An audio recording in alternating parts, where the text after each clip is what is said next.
guys, for today's video ay itutour ko kayo sa aming bahay at sa aming mga hardin.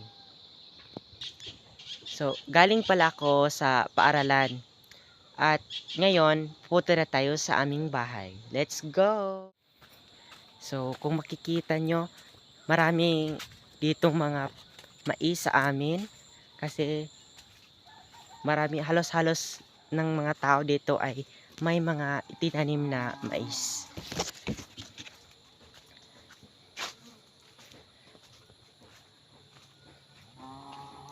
So, ito ang aming bahay.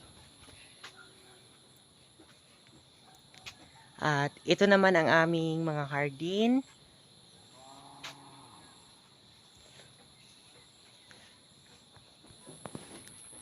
Ito ang aming palikuran.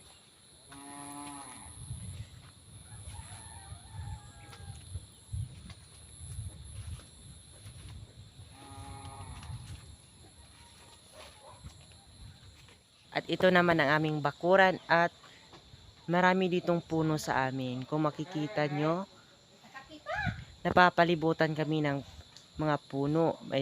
Mayroong punong mangga, may mga lubi at ewan ko kung anong pangalan ng ibang puno dyan. Maraming salamat sa panunood at huwag kalimutang mag-subscribe sa aking channel.